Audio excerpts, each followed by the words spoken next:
chosen one. Listen carefully. Heaven has paused its rhythm to reach you. Everything surrounding you right now, every sound, every heartbeat has been aligned for this very message. You didn't stumble here by accident. This is divine interception. This is the moment when eternity leans close and whispers, "You are being tested." There comes a time when God interrupts the noise of the world to test the silence of your soul. That's what's happening now. The divine interruption. The stillness you feel isn't emptiness, it's examination.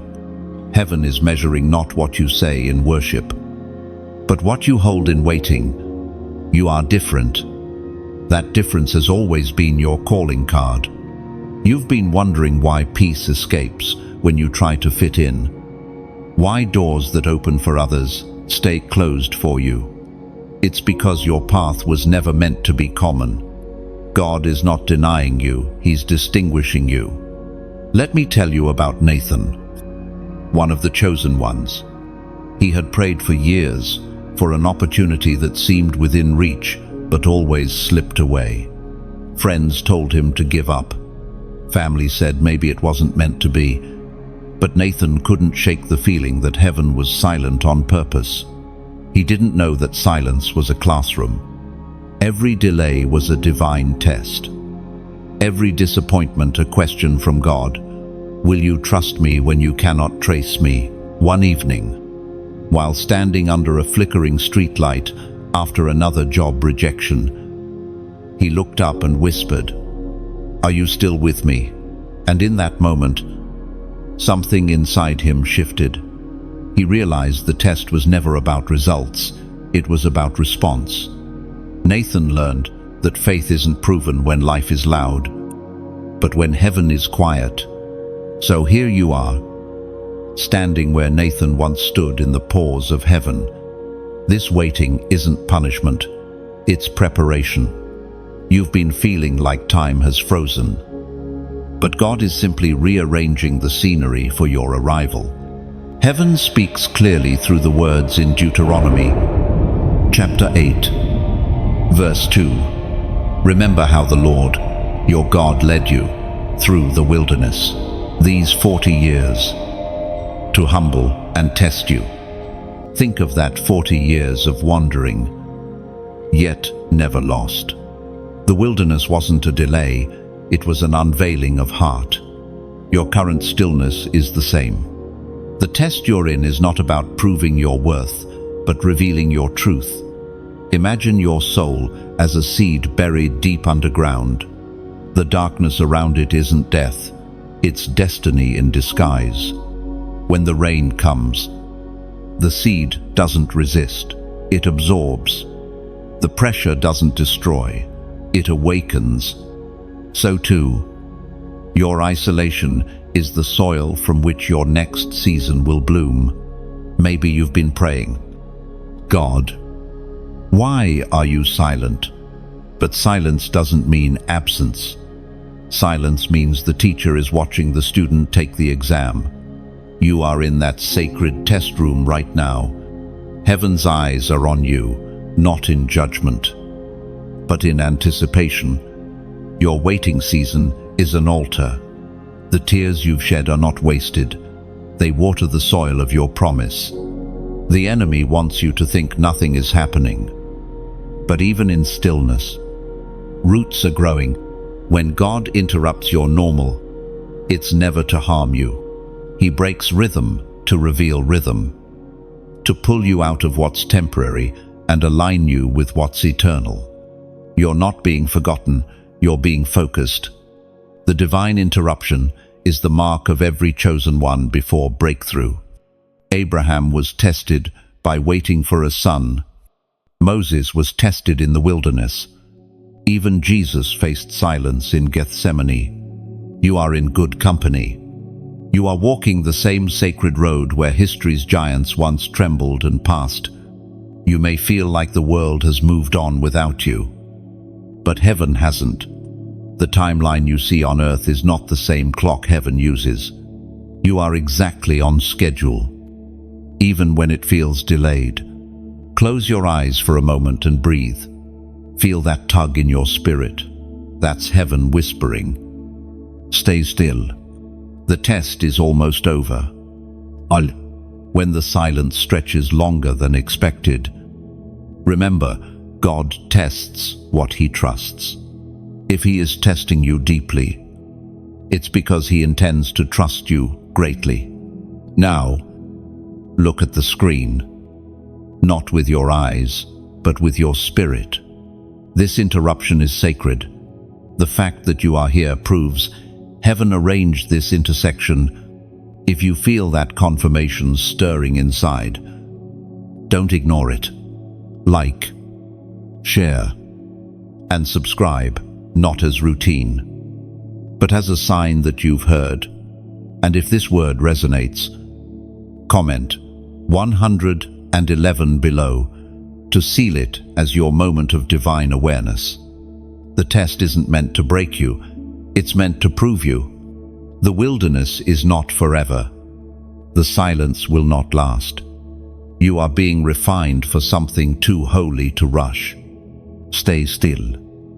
Stay faithful. And watch what happens next.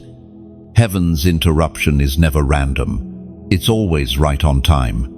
The hidden test begins quietly. It does not announce itself with thunder or flame. It arrives as ordinary moments that weigh more than they should. The test is woven into the rhythm of your days, the pause before you respond, the whisper you almost ignore, the choice between reaction and restraint. Heaven watches, not to condemn, but to reveal what still needs refining. You may not realize it, but every delay, every misunderstanding, every closed door is an invisible classroom. The lessons are subtle, written in the language of patience. When you wake up weary and still choose kindness, that's a passing grade. When you feel unseen yet continue to serve with humility, that's the test unfolding, and you are succeeding more than you know. There was once a young man named Elior who dreamed of leading worship in his church. His voice was strong, his passion genuine, but the doors to the stage never opened. Instead, he was asked to sweep the floor after every service, week after week.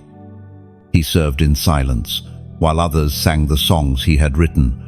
At first, resentment flickered inside him. "Why give me a gift I can't use?" he whispered. But over time, his broom became his instrument. He sang softly while cleaning, not for applause, but for heaven's ear alone. Months later, the worship leader fell ill unexpectedly. The pastor asked Elior to lead one morning. His voice trembled at first, but when he began to sing, the room shifted.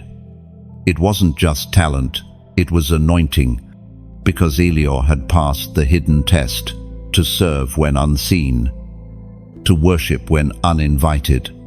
The blessing was always waiting, but the test came first. You, too, are in that quiet proving ground. What you endure now isn't random, it's purposeful resistance. Just as iron sharpens iron, your heart is being honed through friction. You are learning the art of silent strength, of unseen obedience. Heaven often hides its evaluations inside interruptions. Someone speaks to you harshly, and you must choose humility over pride. Plans fall apart, and you must choose trust over control. These are the pop quizzes of faith: small, consistent, sacred. Every chosen one faces them.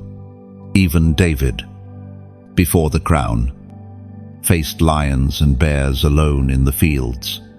God watched his courage when no one else did. The same eyes that watched David now watch you. Your test may not look heroic, it may look repetitive, dull, even invisible, but heaven records every act of unseen faithfulness. The Word of God declares in the book of Proverbs, chapter 17, verse 3, "The crucible is for silver, the furnace for gold, but the Lord tests the heart." Think about that image. A crucible small, fiery, intense.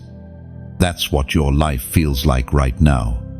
The heat is not random, it's refining. When silver melts, the impurities rise to the surface so the smith can remove them. Only after the fire does the metal reflect his face. In the same way, the purpose of this hidden test is that your heart may reflect the face of the one who made you. You might ask, why must it hurt to grow? Because heaven's tests are not multiple choice. They are transformation. Growth always presses against comfort. Faith always stretches past understanding. The pain is not punishment. It's permission for something new to emerge. There are days when you will feel like nothing is happening. Don't be fooled. Seeds break before they bloom. The cracking you feel inside isn't failure, it's formation. What seems like loss is actually the soil, shifting to make room for roots. One day, you'll look back and realize that this season of quiet testing built the foundation for everything that followed. You'll see how the smallest acts of obedience unlocked the biggest doors, and you'll thank God for not giving you what you wanted too soon. For now, stay steady in the unseen. The real measure of faith isn't how loudly you worship when life is bright, but how faithfully you whisper, "Thank you," when it's dim. The hidden test is not about passing or failing, it's about revealing. And what heaven is revealing in you right now is endurance, trust, and divine strength that no trial can take away. One day, when the season turns, you'll realize the test was never meant to expose your weakness, but to unveil your divine resilience, proof that even silence cannot bury purpose. And when the heavens finally speak again, you'll understand.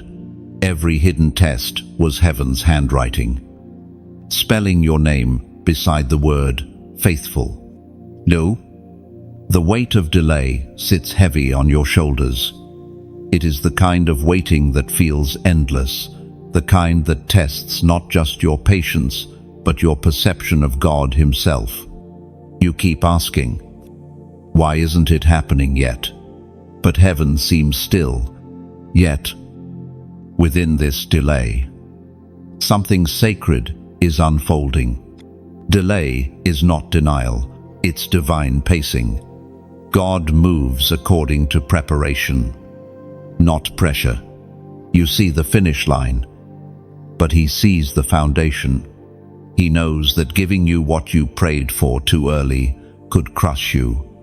So, He waits not because He's forgotten you, but because He's forming you. There was once a woman named Selah. She had prayed for years for healing, emotional, physical, and spiritual. Every year she told herself, maybe this is the time. Yet each season passed without breakthrough. Her hope thinned until she felt invisible. But one evening, she wrote in her journal, "Even if nothing changes, I will still believe." Unquote. The next morning, she didn't wake up healed. She woke up anchored. The weight hadn't lifted, but her soul had learned how to stand beneath it. That was the moment heaven smiled. Because sometimes the true miracle isn't the removal of the weight, it's the strengthening of the one who carries it. You've been asking God to move mountains, but sometimes He teaches you to climb them. The climb is slow, but it changes your view. Each step higher shifts your perspective until you realize the thing you once called a burden has become your training ground. There's something holy about slow seasons. They expose what quick success could never reveal. In delay, motives are purified, desires are sifted, and pride is undone. Waiting humbles the soul and stretches the heart until it can hold more of heaven, as it was spoken through the prophet Habakkuk. Chapter 2, verse 3. For the vision is yet for an appointed time, though it tarry. Wait for it, because it will surely come. It will not delay. Do you hear the promise hidden in that verse? It will surely come. Heaven's timing is never off. You are not late. You are in alignment with an unseen clock that never fails.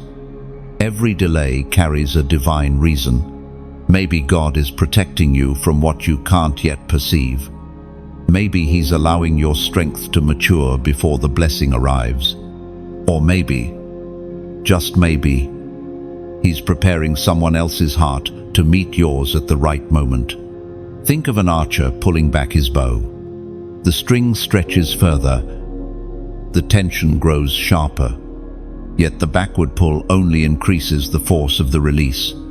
That's what delay feels like. Tension, stretching, restraint. But when the arrow flies, it will cover years of waiting in a single moment of fulfillment. Right now, your spirit might be whispering, "I'm tired." That's natural. Even the strongest grow weary under the weight of waiting. But remember, rest is not the same as quitting. Rest is sacred recovery, the quiet trust that says, "I'm still here, God, even in the delay." And sometimes, heaven withholds what you ask for because it wants to give you something you never thought to request. That's why you can't measure God's faithfulness by speed. His slowness is strategy. His timing is surgical precision. You are not missing your moment. Your moment is maturing. The longer the wait, the richer the reward.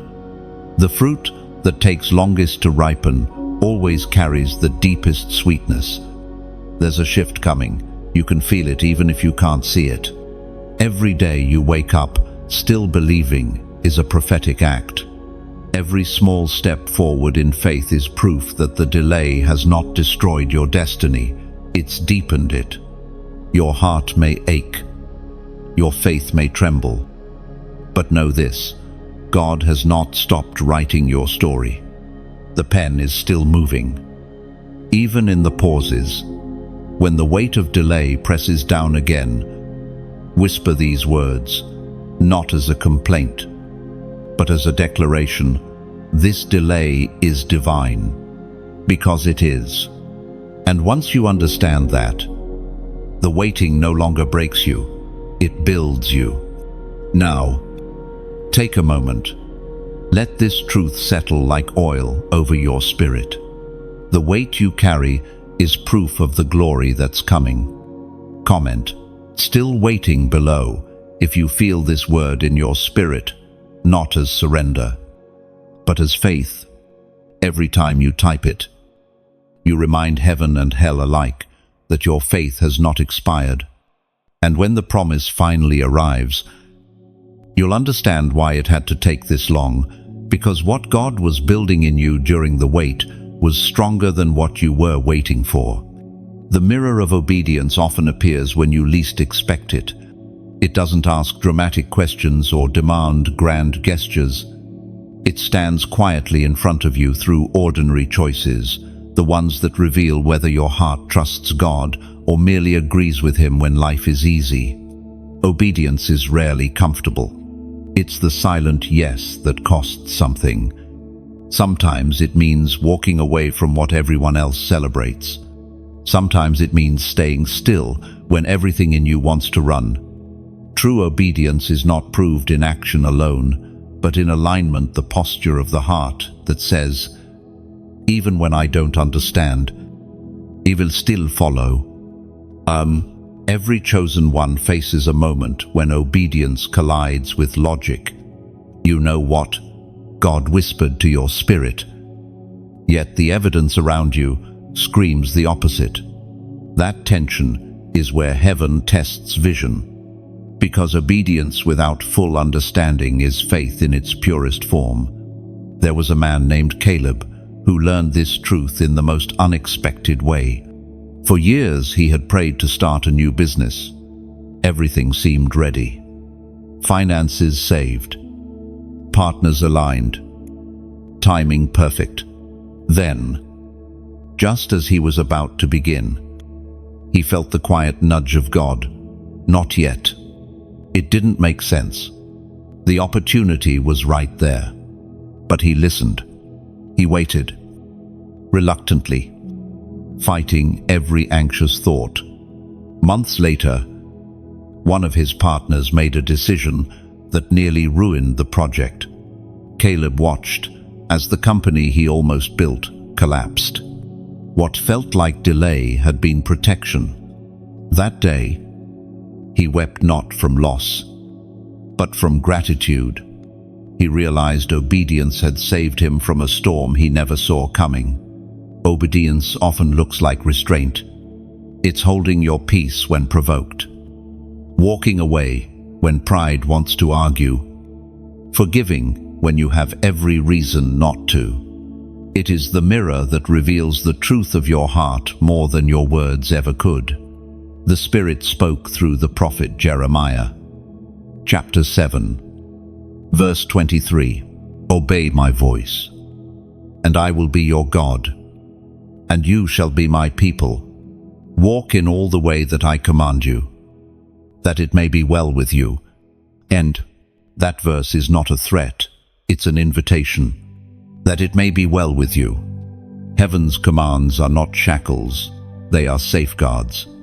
God doesn't demand obedience to limit your life, but to align it with divine rhythm. When you look into the mirror of obedience, you don't see perfection, you see reflection. The closer you walk with God, the clearer His image becomes within you. Each step of surrender polishes the glass until what remains is not fear or rebellion, but peace. Still, it isn't easy. Sometimes you'll wrestle with the unknown, questioning why the path must be so narrow. But obedience always feels narrow before it becomes fruitful. The narrow way protects what's precious. It keeps your calling from spilling into places not meant to hold it. Think of a river. When it flows freely without banks, it becomes a flood, destroying everything in its path. But when boundaries guide it, the same water gives life. Obedience is that boundary. It doesn't restrict your flow, it channels it toward purpose. Some lessons cannot be learned through revelation, but only through restraint. There are doors you could open yourself, but God says, wait. There are fights you could win in pride, but He says, be still. Each no is an act of protection in disguise. You may never realize how many disasters obedience quietly prevents place. Heaven doesn't always show the storms it shields you from. The peace you feel today might be the result of yesterday's hidden obedience. Sometimes the mirror reveals painful things, your impatience, your doubt, your fear. Don't turn away. That reflection isn't meant to shame you, it's meant to shape you.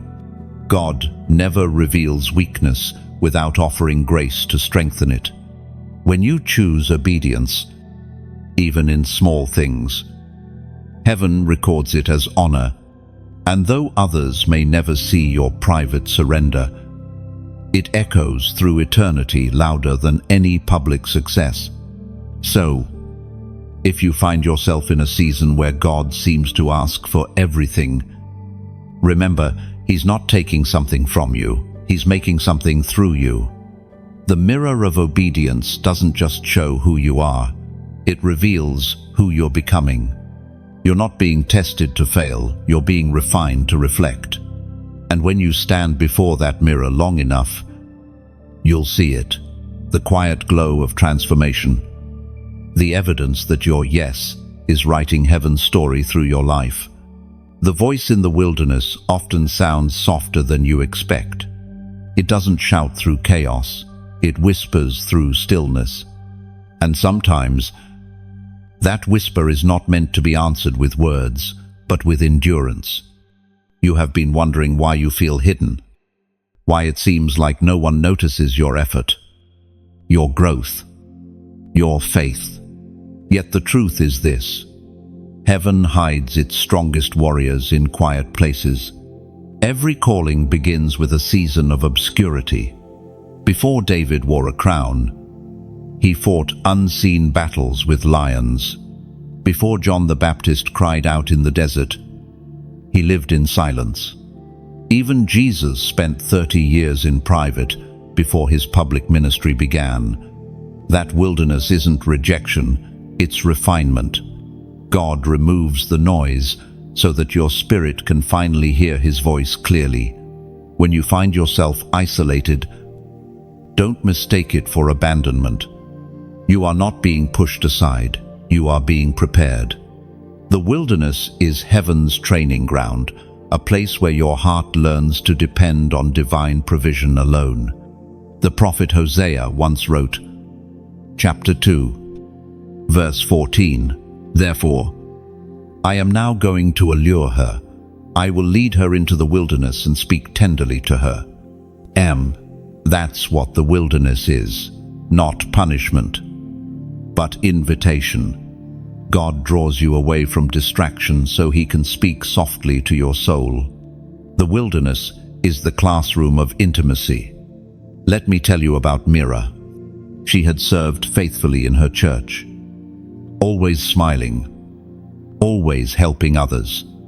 But after a sudden move to a new city, she found herself utterly alone. The silence was unbearable. One night, she sat by her window, tears slipping down her cheeks, whispering, "Why did you bring me here?" And then, in that quiet space, a verse she hadn't read in years resurfaced in her heart. "Be still and know that I am God." For the first time, she realized that solitude was not her enemy. It was the sound of heaven making room for new beginnings. That's the wilderness. It strips away applause so you can finally hear purpose. It turns loneliness into listening. It teaches you that your value was never in being seen, but in being known by God. Perhaps right now, you feel like you're living in that same silence. You've given, served, waited, and still the breakthrough hasn't come. But can I tell you something sacred? You're not waiting for the promise is waiting for your readiness. The silence you feel is not the absence of movement, it's the sound of heaven rearranging your path. Imagine a seed buried in the ground. It lies there, unseen, pressed by darkness and weight. But within that pressure, life begins to stir. The wilderness works the same way, while no one sees your growth. Heaven is cultivating your roots. In this quiet place, every small act of faith counts. Every time you keep believing, you build something eternal. And if this message has found you in your wilderness, let your small gesture be light in the silence. When you like or share this message, it's as if you're striking a match in the dark, one spark that might guide another soul through their night. When you subscribe, it's like planting a flag on sacred ground, saying, "I'll keep listening for the whisper." And when you choose to donate, think of it not as payment, but as rain falling on hidden roots, an unseen kindness that helps this voice keep blooming across barren ground. Each act is voluntary, born not of duty, but of recognition. You don't owe anything. You simply echo what your spirit already knows, that light multiplies when shared. The wilderness may be silent, but heaven is not. and through every act of faith, both given and received. The whisper grows stronger, reminding you that even in isolation, you are seen, you are loved, and you are part of something divine that still speaks tenderly today. Sometimes, the most powerful support isn't loud or grand. It's the quiet decision to stand with something that speaks to your soul. Like a lantern left burning in a dark window, your simple yes becomes a signal. Someone, somewhere, still believes in light. When you give, you become part of a circle that keeps hope alive. The message that reaches you today will one day find another heart tomorrow, because your act kept the current flowing. It's not a transaction, it's a legacy of faith in motion. So let your support, your prayer, your presence, your kindness be your echo in eternity. Heaven measures not the size of the gift, but the sincerity of the heart that offers it. When the blessing feels like a burden, it can be confusing. You prayed for this, waited for this, believed for this, and yet, when it finally arrived, it didn't look the way you imagined. Instead of instant joy, there's pressure. Instead of ease, there's responsibility. You begin to ask, God, is this really the blessing I asked for? But what if the weight you're carrying is not proof of failure, but of fulfillment? Heaven never hands you light crowns. Every blessing arrives, wrapped in responsibility, and every miracle carries maintenance. The blessing isn't just what you receive, it's who you become while carrying it.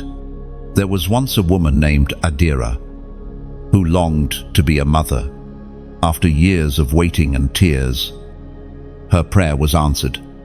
Yet, when her child was born, exhaustion replaced excitement. Sleepless nights blurred her faith.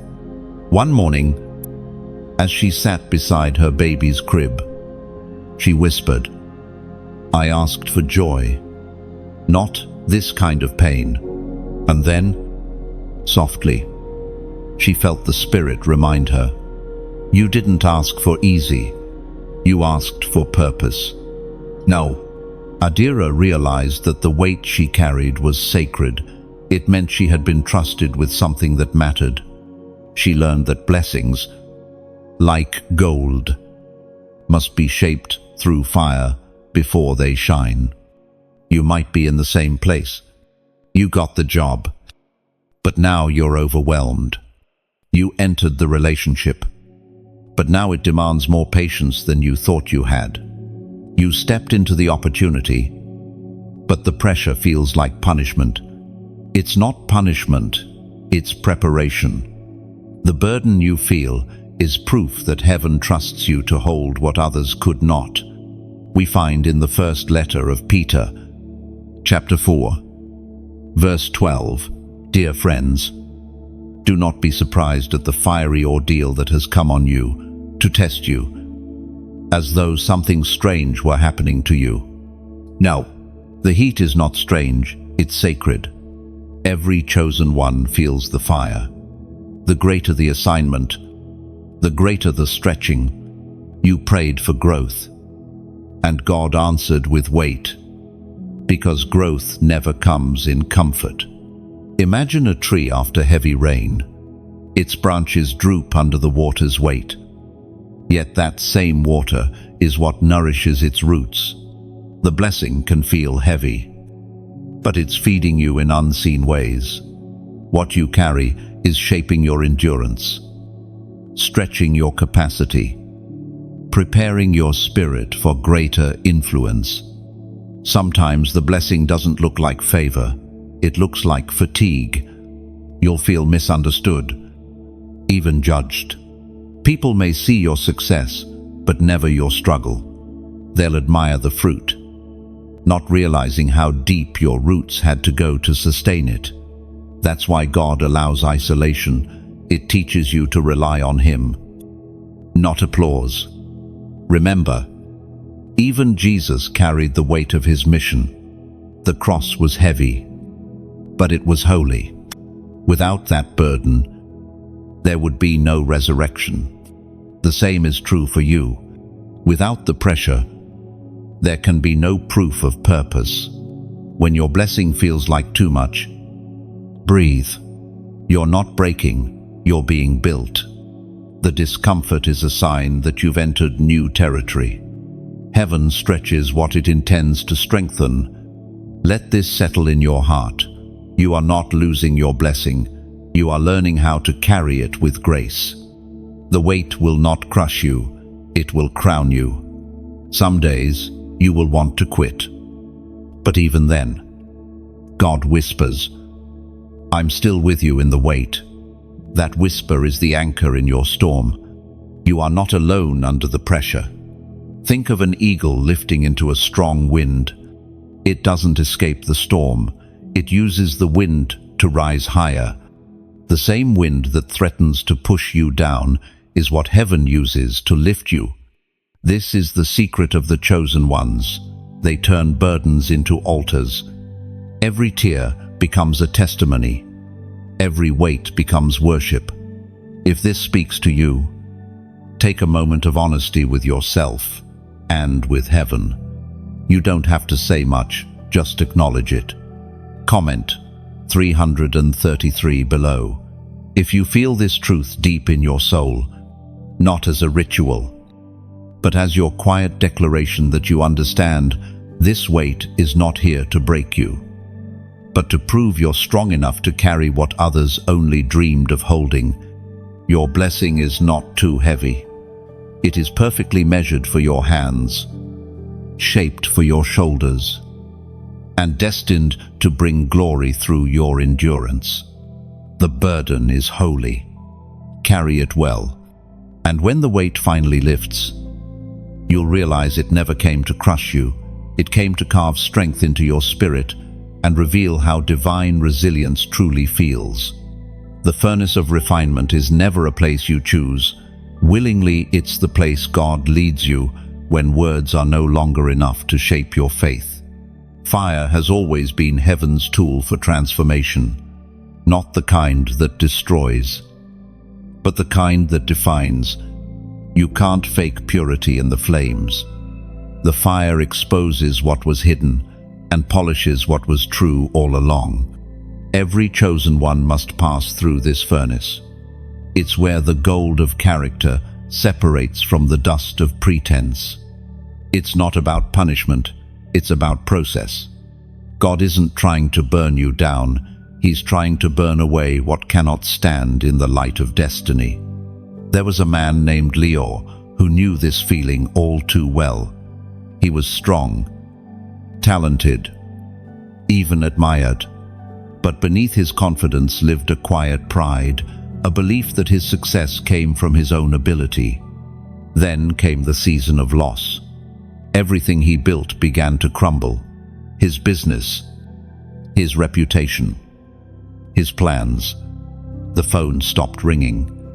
Friends disappeared. Opportunities dried up. He called it failure. Heaven called it fire. At first, he fought against it. He prayed for escape, not endurance. But the longer the season lasted, the clearer his sight became. The same fire that consumed his comfort also consumed his pride. By the time the storm passed, he didn't emerge bitter, he emerged lighter. The furnace hadn't destroyed him, it had delivered him from everything false. That is the nature of refinement. Fire doesn't ask permission, it simply reveals. What remains after the flames is the real you, the part that mirrors heaven's image. As the prophet Zechariah wrote, chapter 13, verse 9, "I will bring the third part through the fire. I will refine them as silver is refined, and will test them as gold is tested. They will call on my name, and I will answer them. Then In that single verse lies the mystery of every chosen one's path.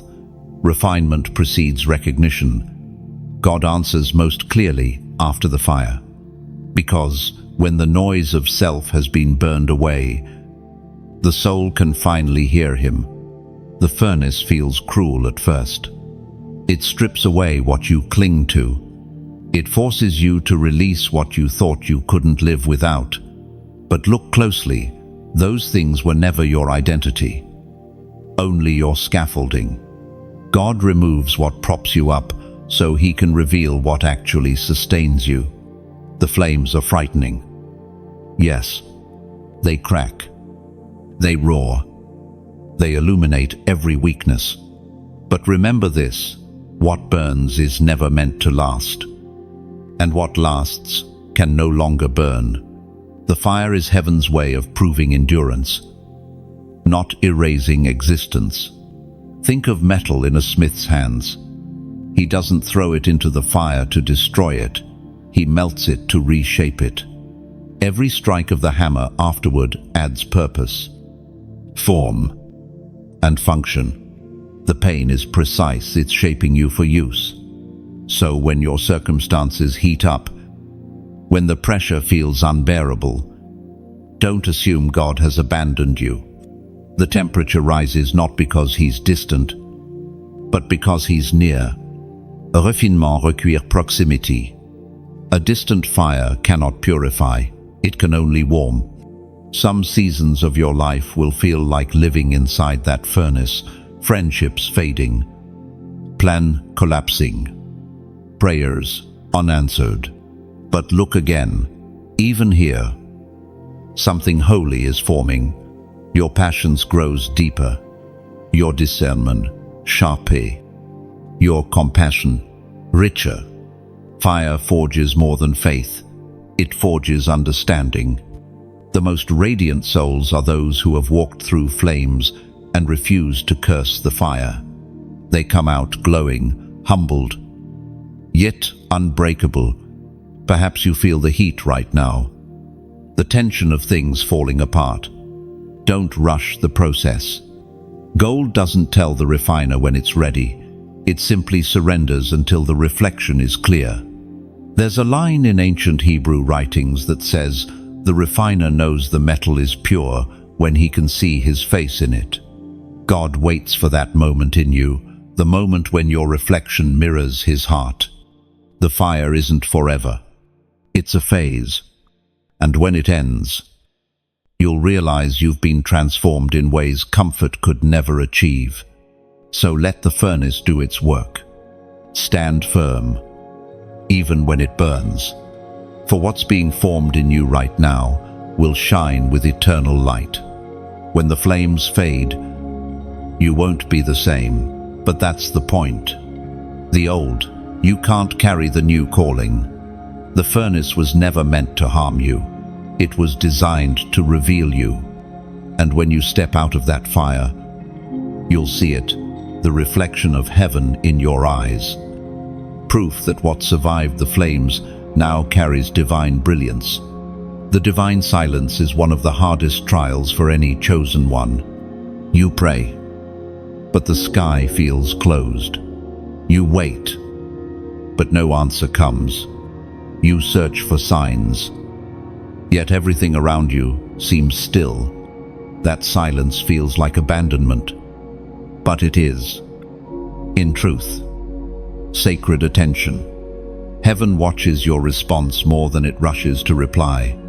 Silence is the sound of God, at work in unseen realms. It is not punishment, it is patience in motion. Like an artist painting in the dark, God continues his work even when your eyes cannot yet perceive it. What feels like emptiness is often the hidden construction of something greater. There was once a woman named Leora who loved deeply, served faithfully, and prayed fervently. Then, after a sudden loss, the voice she used to hear so clearly from God vanished. Her prayers fell like stones into a deep well, no echo, nor light. For months, She wondered if she had done something wrong. But one morning, as she walked past a still lake, she noticed her reflection trembling with the slightest wind. In that quiet realization, she heard the truth. God had not gone silent. He had changed his language. In silence, he speaks through patience. In stillness, he speaks through presence. Leora learned to listen, not for words, but for weight, the peace that comes not from sound, but from knowing. As written in the book of Psalms, chapter 62, verse 5, "My soul, wait in silence for God only, for my hope is from him." That verse is both command and comfort. Silence is not the absence of God's voice. It's the discipline of your soul to listen deeper. Every prophet, every faithful servant, has walked through that hush where heaven seems to close its mouth. Yet, in those stretches of quiet, faith becomes more than belief. It becomes breath. The divine silence humbles you. It forces you to face the echo of your own heart. When you can no longer rely on the thrill of answered prayer, you begin to rely on the assurance of unseen presence. Silence becomes your sanctuary. Sometimes God withdraws his voice so you can rediscover his heart. You start learning that his love isn't proven by constant communication, but by consistent care. Even when you can't hear him, your every breath happens by his permission. Every sunrise still arrives on schedule. Every heartbeat continues because he wills it. The silence also purifies your motives. When you keep worshipping, even without reward, your faith matures. The silence separates desire from devotion. It reveals whether you sought his hand or his heart. Think of a musician tuning their instrument before a concert. The room seems quiet, but that quiet is necessary. The slightest sound helps align the strings until harmony returns. That's what divine silence does. It retunes your spirit to heaven's frequency. Many lose heart in this season, mistaking quiet for rejection. But the greatest growth happens underground, where no one applauds. The roots of faith are strengthened in silence. You might not see results, but heaven is strengthening your foundation for what's ahead. Leora eventually realized that the quiet had taught her to move differently. She no longer prayed out of panic, but out of peace. When she looked back, she saw how that silent season became the turning point of her faith. Perhaps your life feels muted right now, stripped of direction or confirmation. That's not because you're forgotten. It's because heaven trusts your maturity enough to walk by faith, not by sight. The silence is not a void, it's a vote of confidence. The voice of God is like the tide. It withdraws only to return stronger. And when it comes back, you'll understand the reason for the pause. Every unanswered prayer was building the capacity to recognize his next word. So, don't rush the silence. Rest in it. Let it work through you. Somewhere within the quiet, God is preparing to speak again, but this time, you'll be able to hear not just his instruction, but his intention. And when his voice returns, it will not only answer your questions, it will confirm your transformation. You'll realize that the silence was never empty after all. It was filled with his quiet confidence in you. In time, you'll see that every silent night carried a message, the kind only revealed through stillness. The quiet wasn't God's absence, it was his method of maturing your hearing, so your soul could finally recognize his whisper amid the world's noise. And when he speaks again, his words will feel familiar, like light returning to a long-shadowed room. You'll smile, not just because he answered, but because you endured. And in that endurance, silence itself became your teacher. The temptation to quit is the turning point in every chosen one's story. It's that moment when faith feels heavy, prayers feel unanswered, and even hope seems silent. You start to wonder if maybe you misunderstood the calling, if maybe it was never meant for you at all. The battlefield of faith rarely looks like fire and swords. More often, it looks like long nights of discouragement, where you fight unseen battles inside your own heart. Every calling has a breaking point. The pressure builds, the road narrows, and you feel like giving up would be easier than holding on. But it's at that exact edge, when you think you can't take another step, that heaven begins to measure your resolve. The temptation to quit isn't a sign that you've failed. It's evidence that you're close.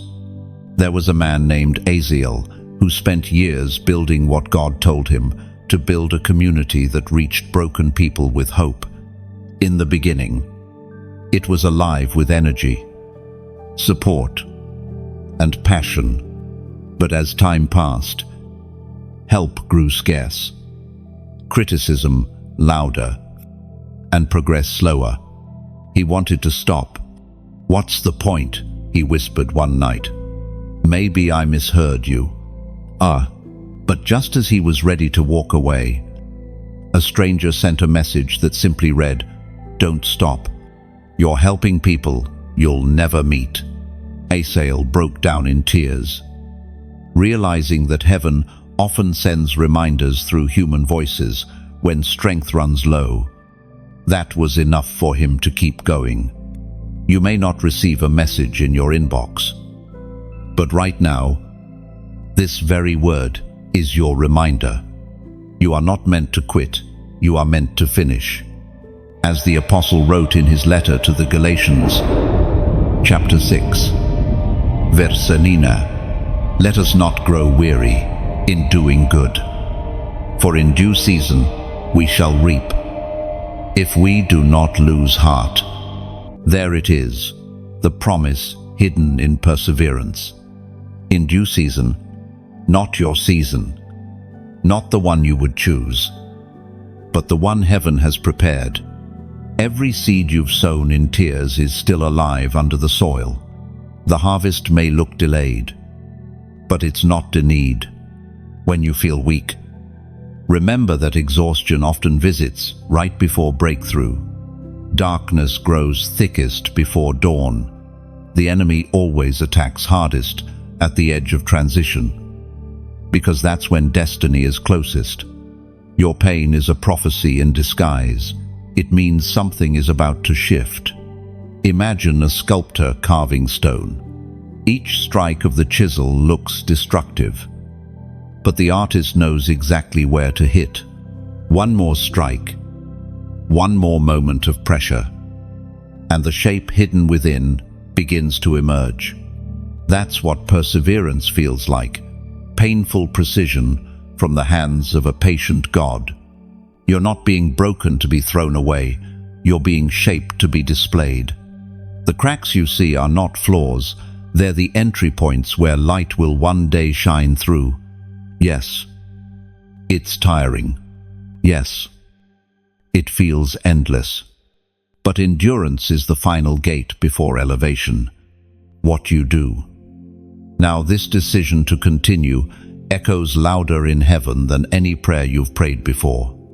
The temptation to quit is real, but so is the strength rising inside you. You've come too far to give up now. Every past pain has been preparation for this moment. You are stronger than you remember and closer than you think. When the thought of quitting whispers again, answer it softly but firmly. I've already decided, because once heaven marks you as chosen, your story doesn't end in surrender, it ends in fulfillment. And if this word finds you standing on that edge today, take a single breath and decide to keep walking. You don't need to see the entire road. You just need to trust the next step. Comment, hold on, below if this is your moment of decision, not as repetition, but as a declaration that you refuse to give up. Let that simple phrase be your answer to the temptation that tried to silence you. Because sometimes, the most powerful act of faith isn't shouting victory, it's whispering, "I'm still here." Unless, when you write, "hold on," you aren't just typing words, you're anchoring your faith in motion. It's your quiet handshake with heaven, your way of saying, "I may be tired, but I'm not done." That simple act carries spiritual weight. It's the language of endurance. A small spark that tells the unseen world you've chosen courage over collapse. Angels move when faith holds its ground, even in exhaustion. And one day, when the promise finally unfolds, you'll look back on this moment and realize this was where victory began. Not when you saw breakthrough, but when you decided to stay. The reversal moment rarely announces itself. It doesn't arrive with fireworks or applause. It comes quietly like dawn, sliding through the cracks of a long night. You wake up one day, and something feels different. The pain that once anchored you no longer holds. The bitterness begins to lift. What once looked like rejection now glows with a strange kind of beauty. Reversal begins the moment you realize God never abandoned you. He was rearranging everything around you. Every delay, every no, every door that shut was a redirection toward what your heart truly needed. Not just what it wanted. There was once a man named Elias who felt betrayed after losing his position at work. Years of loyalty ended with a single meeting and a closed door. For months, he carried anger like armor, refusing to forgive. But in that stillness, God began to work behind the curtain. Months later, the company that let him go collapsed, while another opportunity opened, one that aligned with his gift and calling. The rejection was actually protection. Heaven had turned the script upside down. This is what the reversal moment feels like. The unseen hand of God rewriting your pain into purpose. What you thought was loss was simply a shift. Heaven does not waste heartbreak, it harvests it. As written in the book of Romans, chapter 8, verse 28. And we know that, in all things, God works for the good of those who love Him, who are called according to His purpose. It doesn't say some things, it says all things. Even the broken chapters, the sleepless nights, the mistakes, all of it is raw material for redemption. The same God who allowed the storm is the one who commands the wind to still. Imagine your life as a tapestry. From the underside, it looks chaotic, threads tangled, colors clashing. But when heaven turns it over, you'll see the masterpiece. Every dark thread had a purpose. Every misstep was a stitch in the greater design. The reversal moment happens when your perspective shifts from pain to purpose.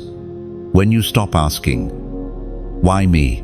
and start whispering, "Thank you for trusting me with this." Oh, sometimes, what you thought was an ending is really an edit. God is the author who refuses to let your story end in despair. He writes with tears and ink made of grace. This message, this story, this moment, it exists to remind you that transformation doesn't always roar. Sometimes it sighs. Sometimes it blooms in silence. And sometimes it needs a small act of faith to keep flowing, an act that says, "Yes, I want others to feel this too." When you like or share this message, it's as if you open a window in someone else's darkness, a quiet light that says, "You're not forgotten." When you subscribe, it's like planting a tree in the soil of encouragement. Its roots grow unseen, but one day, its shade will comfort someone still wandering through their desert. And when you choose to donate, think of it as lighting a lantern along the path, your flame joining countless others so that weary souls can find their way home. Each act is a reflection of your heart's gratitude, not an obligation. Not payment, but participation. It's your way of saying, "I've seen the light, and I want to pass it on." End of note. If your spirit feels that gentle nudge, follow it freely. There's no pressure here, only invitation. Because giving in any form is never about amount, it's about alignment. When you give from love, you echo heaven's nature. Elias, the man whose story turned, eventually helped others walking through loss. He said, "I give now because I understand what it feels like to be in the dark." That's what giving does. It redeems our pain by transforming it into compassion. Perhaps this is your reversal too. Maybe your pain is about to become purpose. Maybe what you've lost will return multiplied, reshaped, redeemed. The same God who reversed Elias's story is still rewriting stories today, yours included. All he asks is your willingness to keep believing, to keep sowing hope, even when you can't yet see harvest. Your reversal moment may already be unfolding. Look closer. The signs are subtle but sure. The burden feels lighter, the horizon wider, the heart keener. The shift has begun. Let gratitude lead your next step. Open your hands. Release the fear. Receive the beauty of this turning point. And if this word has touched your heart, let your response be as natural as breathing, a ripple of kindness that keeps the light moving forward. Because somewhere, right now, another soul is standing where you once stood, waiting for their own reversal moment. And maybe, through your light, they'll find it sooner. The gate of discernment is where every chosen one must learn to pause before stepping forward. Not every open door is divine, and not every closed one is rejection.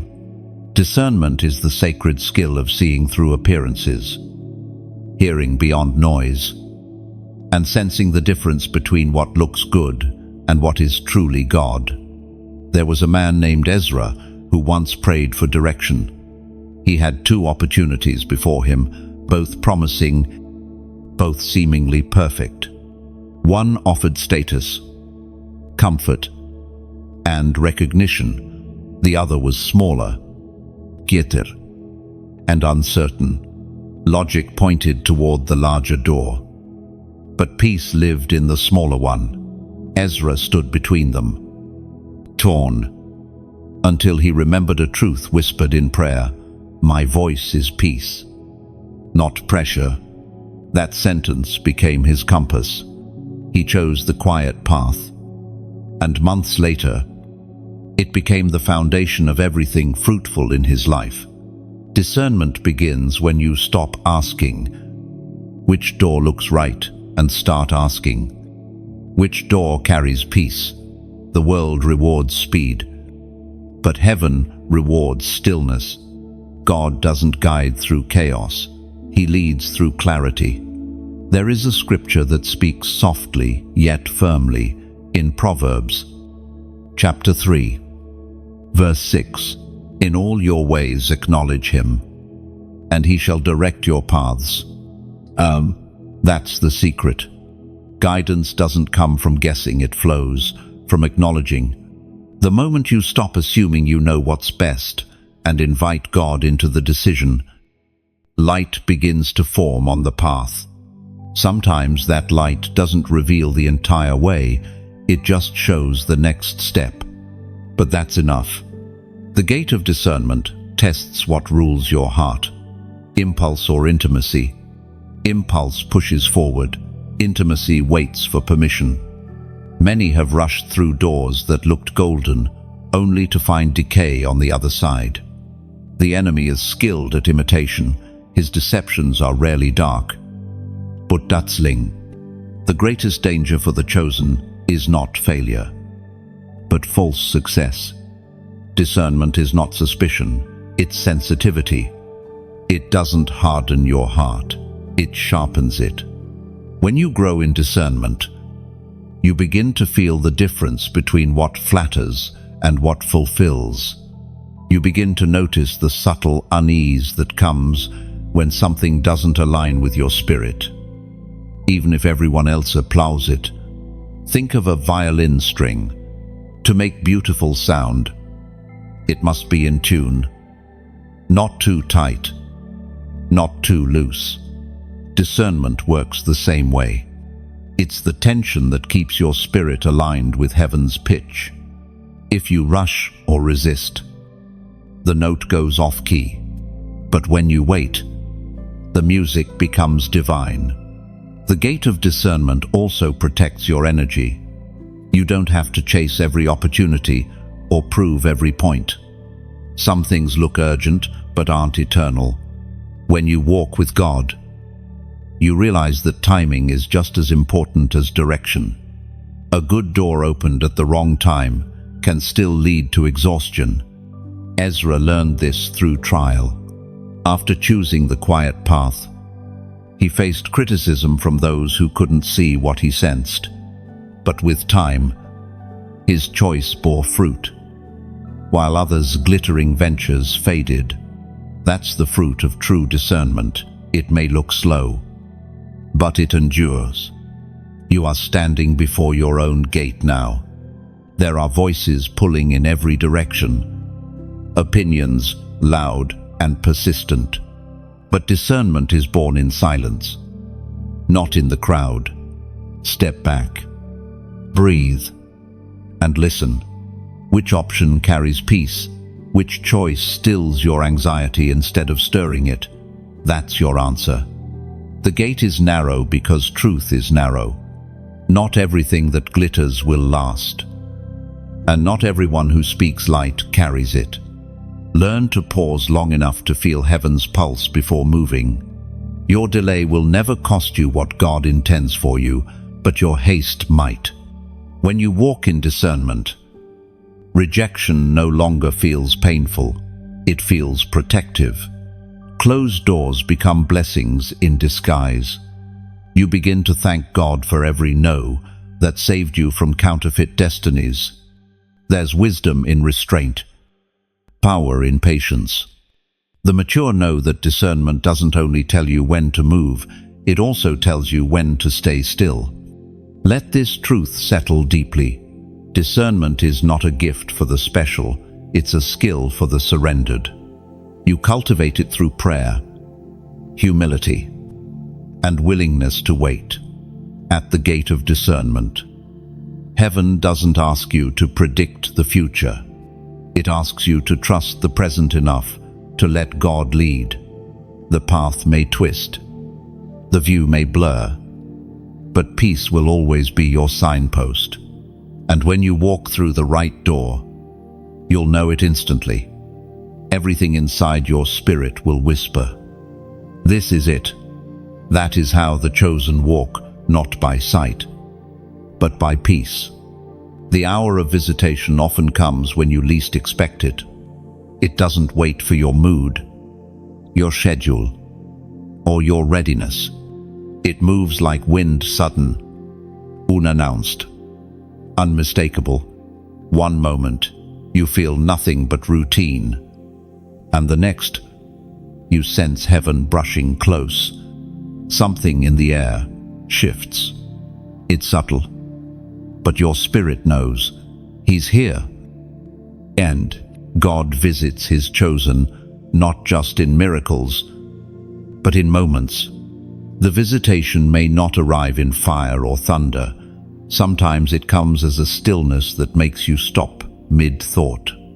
You might not see angels or hear a voice, but your soul feels watched, loved, and seen. In Scripture, when God visited Abraham beneath the oaks of Mamre, he came disguised as a traveler. When he visited Mary, he came through a whisper carried by an angel. Heaven doesn't always announce itself with spectacle. It often prefers simplicity, because only humility can recognize holiness in plain sight. There was once a woman named Tirzah who thought she had missed every chance God offered her. Life had become a long corridor of routine prayers and quiet disappointments.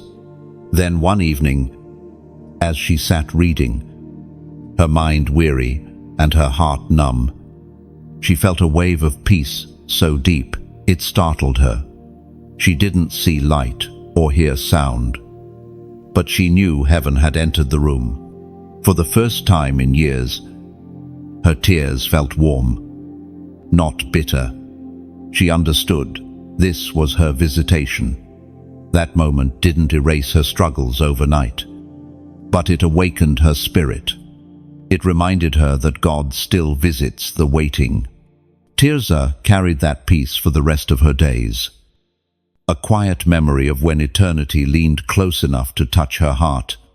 The Word of God tells us in the book of Luke, chapter 19, verse 44, "You did not recognize the time of your visitation." Endo. That verse was both warning and sorrow. It reminds us that heaven's timing is delicate. God visits, but not always twice in the same way. The tragedy is not that he hides, it's that people grow too distracted to notice when he comes. The hour of visitation asks one question: are you still paying attention? You can't schedule it or predict it. It doesn't depend on merit or perfection. It depends on awareness, on the posture of a heart that says, "Speak, Lord, I'm listening." That's why silence is often the prelude to visitation. God still visits those who still wait. Sometimes heaven pauses time to see who notices. The message that finds you in a quiet scroll, or the sentence that makes you stop breathing for a second, that's not coincidence. It's coordination. It's heaven checking if you're awake. The visitation is not always about receiving something new. Often it's about remembering what you already carry. God visits to rekindle what routine tried to bury. His presence is the reminder that you're still chosen, still covered, still loved beyond logic. Maybe you've been sensing something stirring lately, a subtle pull to pray, a sudden tear during worship, a dream that feels too vivid to ignore. These are not random. They are soft signals from heaven's calendar. Your hour is near. Don't rush through it. The visitation isn't about speed, it's about surrender. It's the moment when the unseen brushes against the seen and leaves evidence in your spirit that cannot be erased. Think of morning dew, quiet, unnoticed, yet covering everything with proof that the night met the dawn. That's how visitation feels. You may not see when it begins, but everything it touches begins to glisten. This is your reminder to stay awake, spiritually and emotionally. The next moment could be the one that shifts everything. Keep your spirit sensitive. Heaven moves on whispers, not announcements.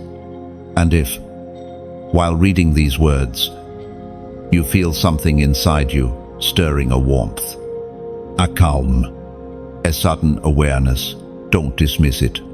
That could be your visitation unfolding right now. Comment 444 below as a prophetic mark of recognition, not as superstition, but as awareness, as your quiet way of saying, "I see you. Lord, I'm present in this moment." Let that number become your signpost. your reminder that you will not miss what heaven is trying to give. For this hour is sacred. God is near, and those who stay awake in spirit will always meet him when he comes. The number 444 symbolizes divine alignment, heaven, earth, and your spirit moving as one rhythm. It's the whisper that says, you are exactly where you need to be, fully seen and fully led. When you write 444, you aren't summoning favor, you're acknowledging it. It's your way of saying, I recognize the presence. I will not sleep through my visitation. That awareness opens every unseen door prepared for you. The burden of glory is a paradox. Every chosen one must learn to carry. You pray for greatness, for calling, for purpose. But when the anointing truly arrives, it rarely feels light. Glory has a weight to it, a quiet gravity that pulls both your heart and your flesh into conflict. The greater the light upon you, the deeper the shadows that form around you. People often see the brilliance of someone walking in their calling, but not the bruises beneath the robe. They see miracles, but not the sleepless nights. Victories, but not the inner wrestling. To carry glory is to live between two worlds honored in heaven, misunderstood on earth. There was a man named Josiah who learned this truth through tears. He had been chosen to lead a movement that brought hope to his city. Crowds gathered, miracles followed.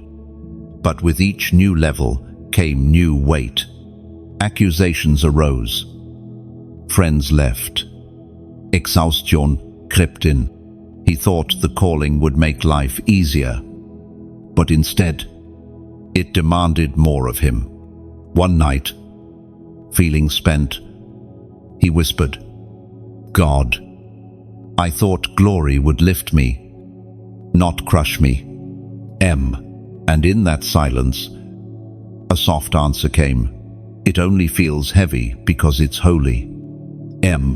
That was when Josiah realized that the burden he carried was not punishment, it was partnership. God had trusted him with something eternal, and eternity always presses on the temporary. The Apostle Paul described this mystery perfectly in his second letter to the Corinthians, chapter 4, verse 17. For our light affliction, which is but for a moment, works for us a far more exceeding and eternal weight of glory. The weight of glory isn't a poetic phrase, it's a spiritual law. Every ounce of pressure you endure creates capacity for greater presence. Every tear, every trial, every silent sacrifice stretches your soul to hold more of heaven. Carrying glory means living differently. You can no longer respond like everyone else. No longer chase validation from voices that cannot see what's inside you. Glory isolates, so it can intensify. It demands purity of motive, humility of heart, and resilience of spirit. Sometimes the burden of glory feels like contradiction. You feel chosen yet crushed, honored yet hidden. That tension is sacred. It keeps you dependent on grace. God doesn't remove the weight. He strengthens your shoulders to bear it. Think of a candle. The same flame that gives it beauty also consumes it slowly. Glory does the same. It refines by fire, even as it shines through you. You begin to realize that the price of carrying divine light is continual surrender. When the weight feels unbearable, remember that even Jesus bore his cross before wearing his crown. The path to glory always runs through Gethsemane. You can't carry light without first learning to kneel under its gravity. The burden of glory is also a calling to stewardship. It's not just about what you receive, but what you release. The anointing on your life isn't meant to sit in storage. It's meant to pour out as healing, wisdom, or compassion for others. Like oil, its value is proven only when it flows. There will be moments when you question why God chose you. You'll think, surely someone stronger could carry this. But the truth is, strength is not what qualified you, surrender did. God saw a heart willing to yield, and that humility became the vessel for His glory. Sometimes, the most glorious thing you can do is keep walking when you'd rather hide. The world measures glory by applause, but heaven measures it by endurance. The weight you carry now is not a curse, it's a crown in training. Look closely at your own life. The pain that once felt senseless is now shaping wisdom in you. The rejection that broke you is now refining compassion. That's how glory works. It transforms suffering into shine. If you ever doubt the purpose of your burden, remember, mountains are not climbed by those who curse their weight, but by those who learn to use it as grounding. The heaviness gives you traction to rise higher. Glory is not only what God gives, it's what He trusts you to hold without losing your humanity. It's walking through the fire and refusing to forget love. The burden of glory may press, but it never destroys. It reminds you daily that you are both vessel and voice, fragile clay carrying eternal light. And when you finally stand before God, you'll realize that every ounce of weight you carried on earth became radiance in heaven. So, carry it. Chosen one, not as punishment, but as privilege. For the burden of glory is proof that heaven has found someone willing to bear what is beautiful, heavy, and holy all at once. The turning of the tables is one of the most breathtaking moments in a chosen one's journey.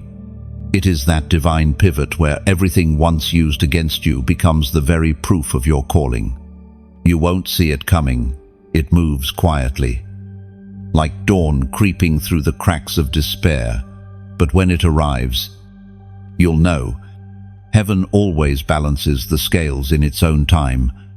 For years, you may have felt like you were behind. Others rose while you waited. You watched people misunderstand you, misjudge you, even misuse your kindness. And yet, instead of striking back, you kept your peace. You stayed steady. That silence was not weakness, it was strategy. Heaven fights best in stillness. There was a woman named Noah who spent years enduring ridicule from those who thought her dream was foolish. She believed she was called to teach hope through art. But her early work was mocked. Galleries rejected her. Friends whispered behind her back. Still, she painted, day after day, as if the canvas were prayer. Then one morning, a single painting was shared online by a stranger, and overnight, her art spread across the world. The same voices that mocked her began quoting her words. Nothing about her changed. Only God decided it was time to turn the table.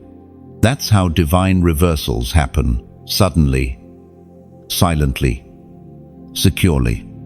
One act of favor can rewrite years of obscurity. One breath from heaven can transform forgotten seeds into a harvest too vast to count. We find this truth beautifully captured in the book of Psalms, chapter 30. Verse 11, You turned my mourning into dancing, you removed my sackcloth and clothed me with joy. Now, this verse isn't poetic exaggeration, it's spiritual physics. The same hand that allowed your pain is the one that converts it into praise. God never wastes suffering. He recycles it into strength. The turning of the tables doesn't mean vengeance, it means vindication. It's not about proving people wrong, it's about proving God right. It's the quiet justice that arrives after a long season of hidden obedience. Sometimes it happens through opportunities you never expected.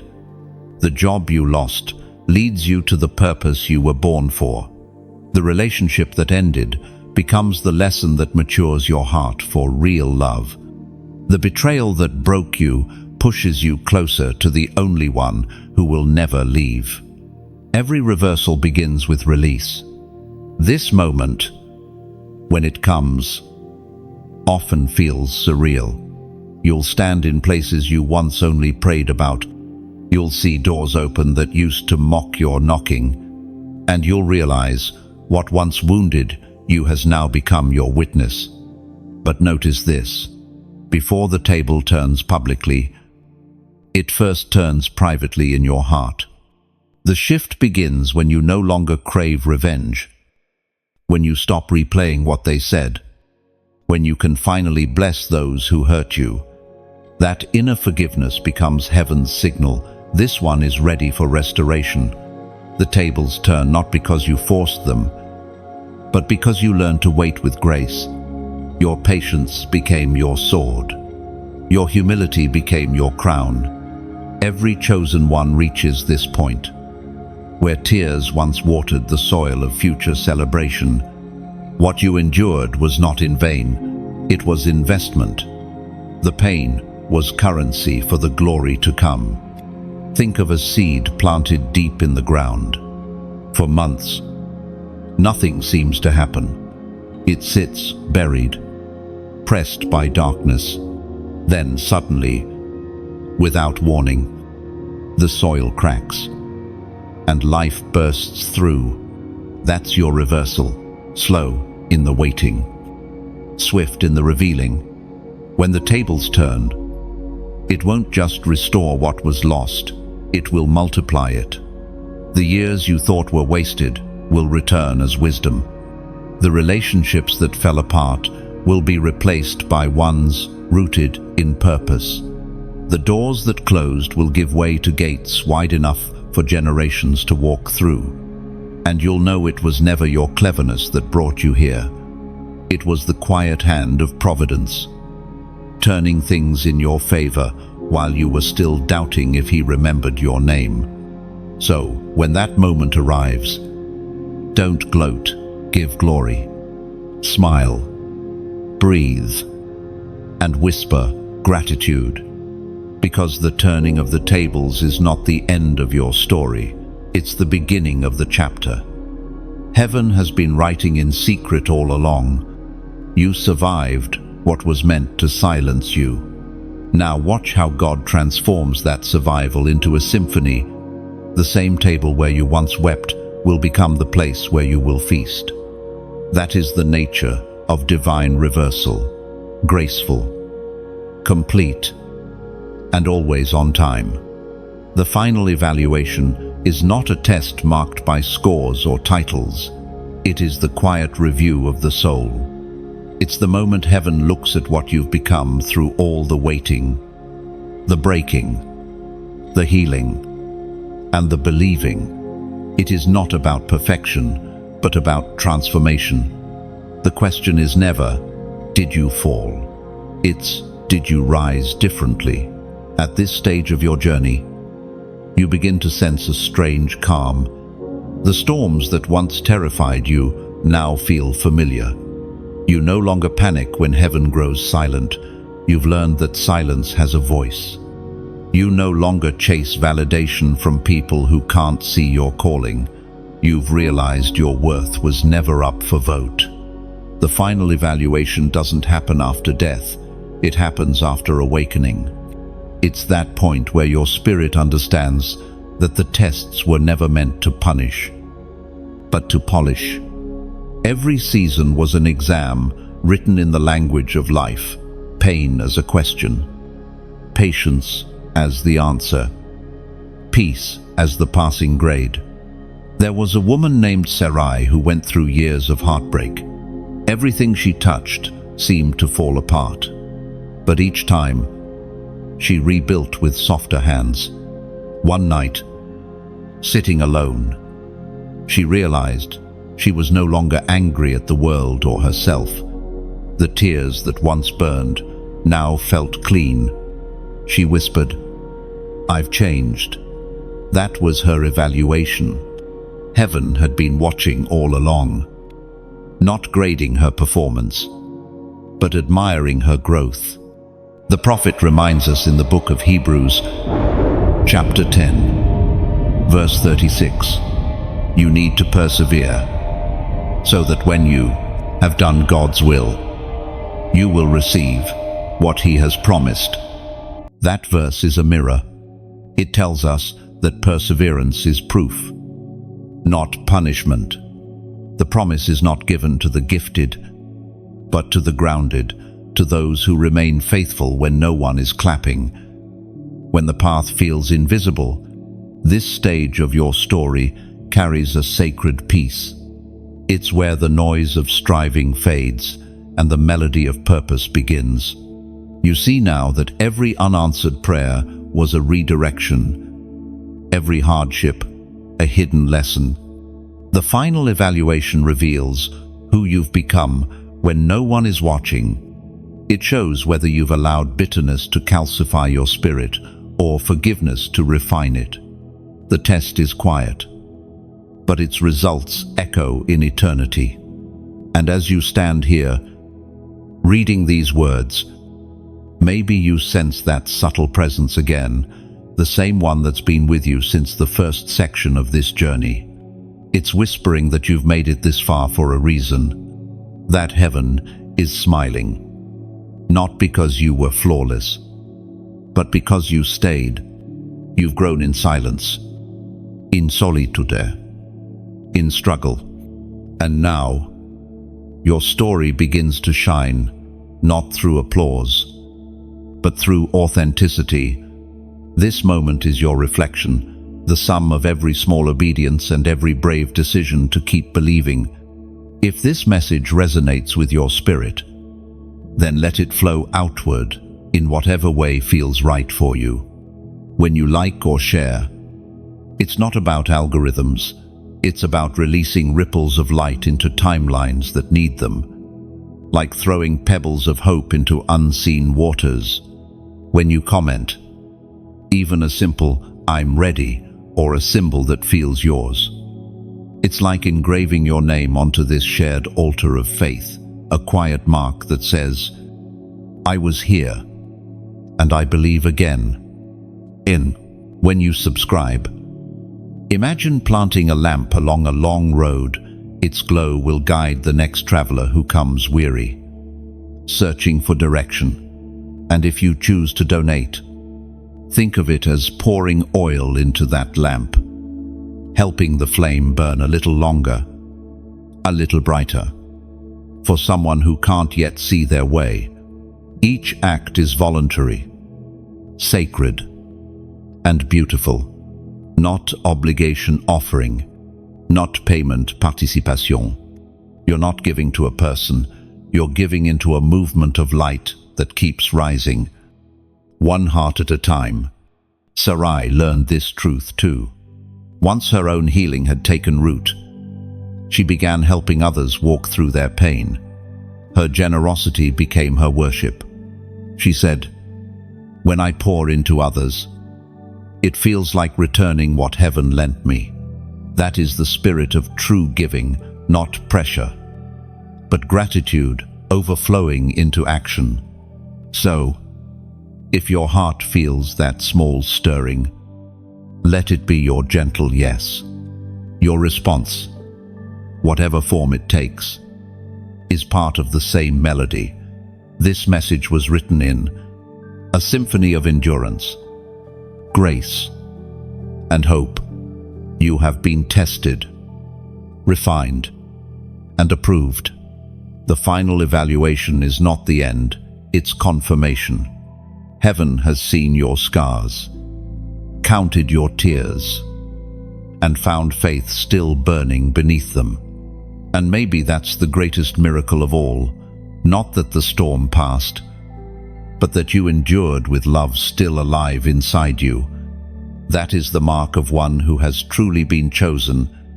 The revelation of purpose is the moment when everything that once confused you suddenly makes sense. It's not always dramatic. It rarely comes with flashes of lightning or grand visions. More often, it unfolds like dawn, softly, gradually. Light creeping over places that were long shrouded in shadow, you start to see how every heartbreak, every delay, every silence was actually pointing you toward something greater. For years, you carried questions heavy as stone. Why this path? Why that loss? Why did it have to hurt so much? And then, one quiet day, you look back and realize the thread has been there all along. Every detour was direction in disguise. The pain was not random. It was a pattern forming meaning. Purpose doesn't reveal itself to the impatient. It waits until the heart is ready to understand it without bitterness. That's why God often hides the reason while you're walking through the valley. He doesn't owe you explanations while you're still bleeding. He offers revelation once you've healed enough to receive it. There was a man named Eliab who spent most of his life feeling misplaced. Every time he tried to build something, it crumbled. Every relationship he invested in seemed to fade. For years, he thought he was cursed. But one evening, as he sat reflecting on his failures, he realized something strange. Every fall had taught him compassion. Every disappointment had made him softer. The people he now helped were walking through the same valleys he once crawled through. The purpose had always been in the pain. He just couldn't see it until hindsight turned it into vision. It is written in the book of Isaiah, chapter 48, verse 10. Behold, I have refined you, but not as silver. I have tested you in the furnace of affliction. That verse is the quiet key to revelation. The furnace that once felt unbearable was not there to destroy you. It was there to define you. Refinement precedes revelation. Purpose is the treasure hidden within testing. The revelation of purpose feels like breathing for the first time after being underwater. Everything slows. You begin to understand that even what you lost was part of your becoming. The prayers God didn't answer were as important as the ones He did.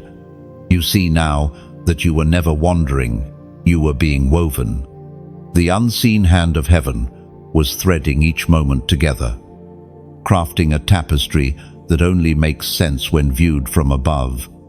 There is a strange peace that comes when you stop needing to control the pattern.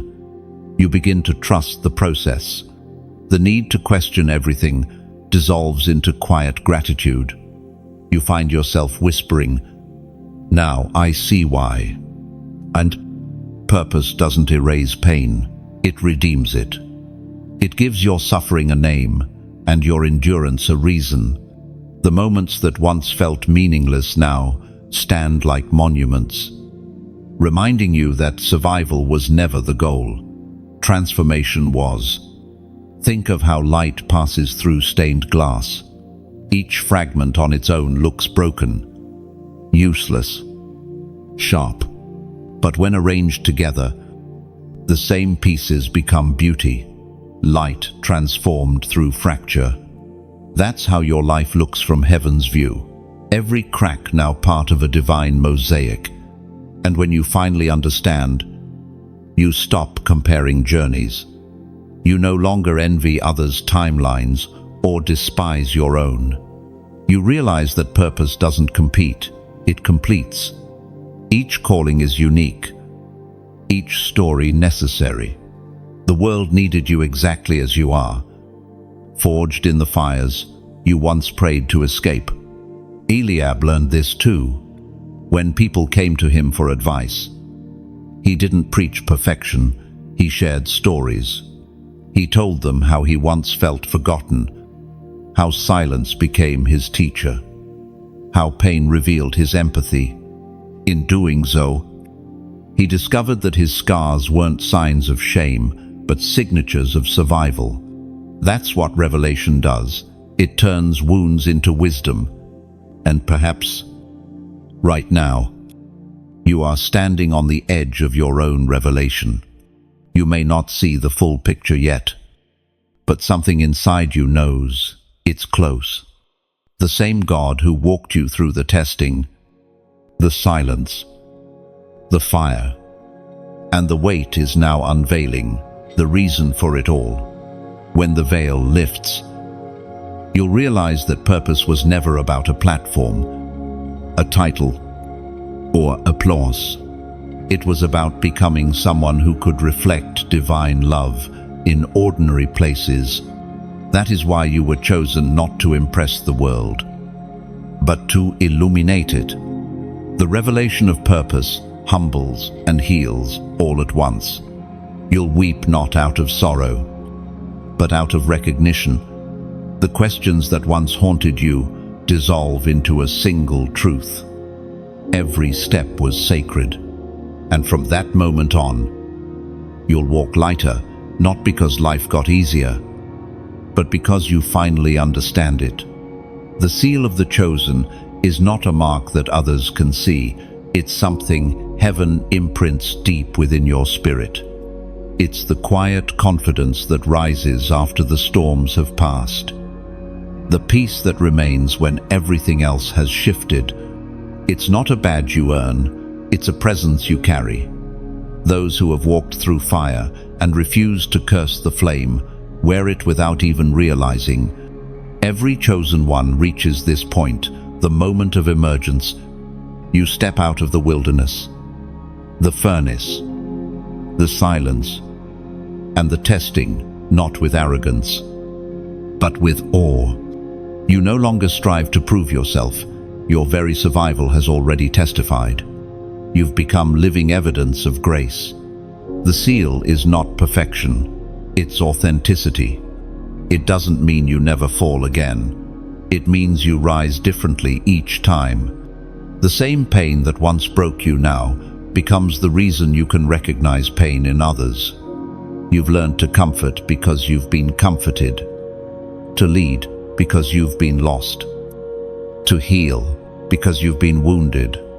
There was a woman named Ariah who carried this seal without knowing it. Years of struggle had weathered her, but not weakened her. She had prayed, waited, and cried until there were no more words left. One afternoon, while walking home from work, she stopped to help a stranger who had fallen on the street. The woman she helped began to weep, saying, "You have no idea how much I needed someone today." In that moment, Ariah understood. All the years of pain had not been wasted. They had prepared her heart to see others with divine tenderness. That is the essence of the seal. It makes you a vessel of compassion. The light you carry doesn't shout, it soothes. It draws people not because you're powerful, but because peace follows you like a shadow. In the book of Revelation, chapter 7, verse 3, it is written, "Do not harm the land or the sea or the trees until we put a seal on the foreheads of the servants of our God." And the seal is symbolic. It represents divine ownership, protection, and purpose. It means heaven recognizes you as its own.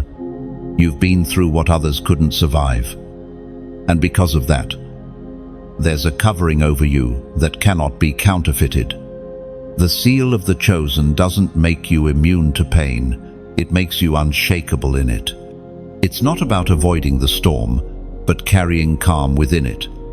You've learned that peace isn't the absence of conflict, it's the presence of faith in the middle of it. Sometimes people will notice something different about you, but won't know why. They'll say, "There's something in your eyes," or "I feel lighter when you speak." What they're sensing is the residue of everything you've overcome. The seal shines through humility, not through display. To be sealed is to live with purpose without pride. You don't have to announce that you've been chosen. Your choices already reveal it. The patience you show in adversity, the kindness you give when no one's watching, the grace you extend to those who hurt you, these are the invisible signatures of your transformation. Think of gold that's been tested by fire. Once purified, it carries a brilliance that no imitation can match. That's what the seal does. It brands your spirit with radiance earned through resilience. You are no longer the person who began this journey. The tests have refined you. The delays have strengthened you. And the silences have taught you how to hear the voice that speaks without sound. You've moved from striving to surrender, from asking, "Why me?" to whispering, "Thank you." On. The seal doesn't lift you above others. It roots you deeper in empathy.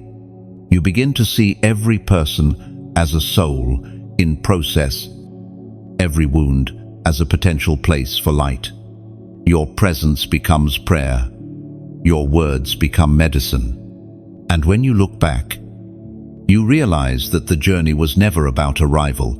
It was about awakening. The fire you endured did not consume you. It commissioned you. The silence you feared did not empty you. It filled you. Now, you walk marked by heaven, not because of what you carry, but because of what you've surrendered. The seal of the chosen isn't loud, it's luminous. It glows quietly in the dark places of the world, reminding everyone who encounters you that redemption is real, restoration is possible, and grace still breathes. So walk forward steady, radiant, unafraid. The seal remains. The fire cannot erase it. Time cannot fade it.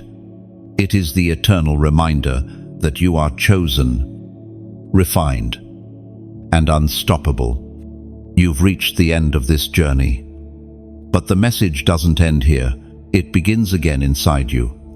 You've walked through silence, fire, burden, and revelation. And now, you stand clothed in quiet glory. Every word you've read was not just a story, it was a mirror. It reflected the divine process working within you. If something in these chapters stirred your heart, let that movement live beyond this moment. When you like or share, think of it as releasing a feather into the wind, gentle, effortless, yet capable of reaching someone who needs the same whisper of strength you once did. When you comment, even a simple symbol or word, imagine it as adding one more spark to a constellation of souls across the world, tiny lights joining to form a sky of faith. Proof that you were here, still believing. When you subscribe, see it not as clicking a button, but as stepping into a circle of endurance, a gathering of hearts that choose to grow together, one revelation at a time. And if your spirit ever feels prompted to donate, think of it as planting a seed in unseen soil, an act of quiet generosity that allows these words to keep flowing, like streams that travel further than you'll ever see, nourishing lives beyond your reach. Nothing here is asked in obligation. Every act is invitation, a gentle opportunity to let the light move through you as freely as it once found you. So carry this flame forward. Speak hope where silence once lived. Let your kindness ripple unseen.